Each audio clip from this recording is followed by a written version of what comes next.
हमारा आज का विषय है आत्मज्ञान, यानी कि स्वयं का ही ज्ञान। आप कैसे जाने कि आप कौन हैं, आप क्या हैं और आप क्यों हैं?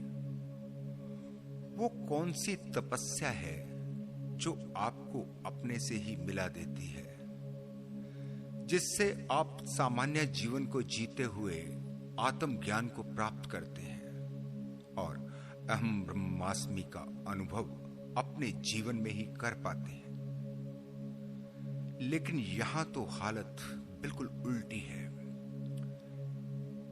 ठीक ऐसी हालत है जैसे एक अंधा आदमी एक अंधेरे और काली दीवारों वाले कमरे में किसी काली चीज को तलाश कर रहा है जो कि वहां मौजूद ही नहीं है। न जाने कितने ही व्यक्तियों की आज ये हालत है। कोई सत्य को तलाश कर रहा है तो कोई परमात्मा को पाने की कोशिश कर रहा है। न तो सत्य का कुछ पता है, न ही परमात्मा का।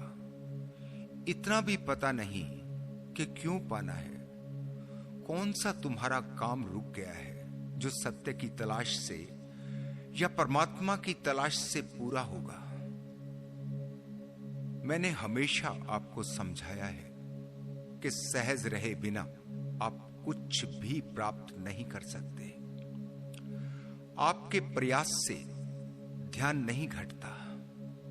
आपकी कोशिशों से कुछ भी होने वाला नहीं। केवल जीवन के समग्र स्वीकार से ही आपको वो सब कुछ मिल जाता है जो आप पाना चाहते हैं। वास्तव में आपकी चाहत ही रुकावट बनती है। जितना जितना आप अपने को सरल करने लगेंगे उतने ही आपके रास्ते साफ होते चले जाएंगे। कोई आत्मज्ञान को पाना चाहता है, किसी को मोक्ष चाहिए, किसी को अपनी कुंडलिनी शक्ति को जगाना है, किसी को परमात्मा की प्यास है, तो कोई सत्य की खोज कर रहा है।